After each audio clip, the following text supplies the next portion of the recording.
کتونکو دا د حاجي فضل خالق بابا خیل چیرمین صاحب کوم چې د پلوس ناظم دی دا د هغوی فرزندان دي بچی دي نو د درې خبرې ورسره کومه ناظم صاحب سره چې ما خبرې وکړې نو د هغوی کوروالا چې کومه ده د خدمت په بدله کې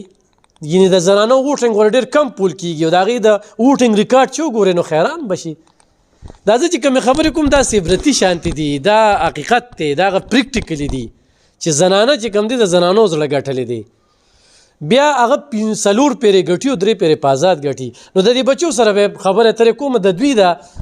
احساسات په هم لږ ګورو چې یاره دوی کې آیا کوالټي شته دي که نه ماسې بې ځایه صفت کړی دی او دا د کامیابۍ دا راز څه دی څه دی نوم دی یاره زما فضل یاسین نوم دی او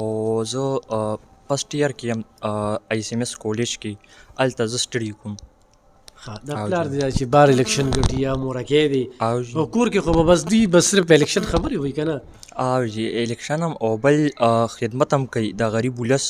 یو شانتې 24 غنټې خدمت یې کړی دی او کوي به هم انشاءالله او داسې مور د خدمت کوي د ولس داسې چې تاڼه تحصیل د ښځو خو هم ډېرې مسلې راځي او جی او هم خدمت کوي چې څونه وس مطابق یې کېږي هغې هم کوي او بل سبق پروت دی د خدمت یو شانتې خدمت یې کړی دی لکه ته چې تاسو کور کې یې که نه روڼه خویندې یې که نه هلته کې پلار وي نو ټیلیفونه او هلته کې چې بیا راځئ نو بیا خو به هم خلک راځي نو تاسو به کله کله وایئ نه چې دې کور کې خور وخت ګڼه ګوڼئ او جی او بلکل موږ دا وایو خو اصل کې چې خدمت هم کړی دی نو اوټ په تاسو ته راځي او داسې نه میلاوي خدمت نه بغیر چېرته خپله د خدمت کړي په خپله مې هم کړی او بلکل کالج کې چې سټوډنټ ته څه مسلې وي نو هغې سره ودرېږو او خپل وس مطابق ورسره هیلپ هم کوو او بل دغه هم ورته کوو چې موږ ته ورسره ولاړ یو صحیح همداسې ده ستاسو نوم دی زما جی فضل امین نامه ده زه سیکنډ ایئر مې اوس پیس کالج نه وکړو اوس ایډمیشن کوم یا باچا خان کې یا پېښور یونیورسټۍ کې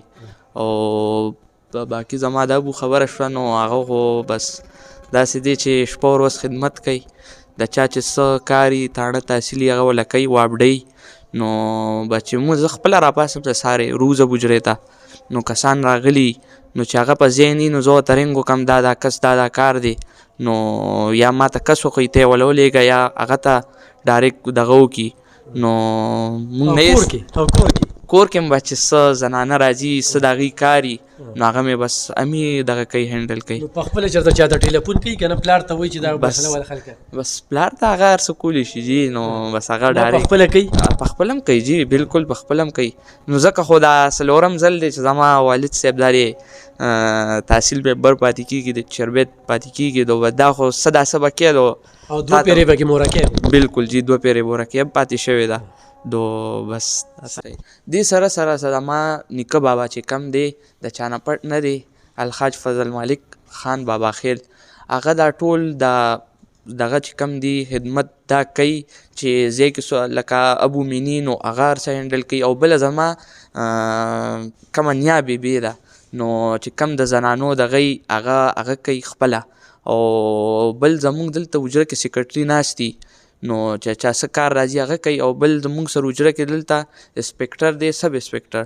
نو هغه ریټایر دی مونږ سره 14 سال نه دی دلته نو چې کم د تاڼې کاري هغه چې ابو وي او که نه ني هغې خپله هم کولی شي د واپډې کاري ابو ورسره واپډې والا کسان دغه کړي دي نو هغه کوي او بل دی کې زما ډېر دغه چې کم دی هغه زما نیکه بابا هر څه هغه کوي که نه نو انشاءالله زه به هم کوم خدمت ما انشاءالله زم کوم زما رور به هم کوي او مونږ د چانه پټ نه یو جي ډېره مننه ښه کتونکو د دوی هر څه ډېر په پلانینګ دي بل رونه چې کوم دي ټول وي په یو نغري ناست دي ښه اتفاق اتحاد بیا دا خورینه روارګان دا خپل رشته دار دا د خبرو یو سبق دی چې کله الیکشن کې او خاندان د سره نه وي نو الیکشن مشکله ده دا ټول الیکشن په اعتماد دا ټول خاندان په اعتماد کې اخیستل دا چې کوم دی نو د ناظم صاحب حاجي فضل خالق بابا خیل او بیا چې کوم دی مشر به چې کوم دی نه به ضرور ذکر کوو فضل مالک خان چې د دوی نیکه دی د هغوی والد صاحب دی او هغه هم مني چې د خپل پلار په وجه باندې زه نن صحیح یم او دا نوسي یې مني چې زموږ نیکه ډېر تکړه دی نو دغه څو خبرې مې سره شریکولې په ښه سوچ ورته وګورئ ښه په مثبت سوچ ورته وګورئ ښه کتونکو اذانونه کېږي خو دا ډېره مهمه ده مورم خدمت کوي او غوټونه ګټي، پلار هم خدمت کوي او غوټونه کوي او ګټي، او دغه زامن هم خبرې وي چې تاسو سره مې شریکولې، نو خدمت پکار دی او خدمت کې الله ملاویږي. ډېره مننه.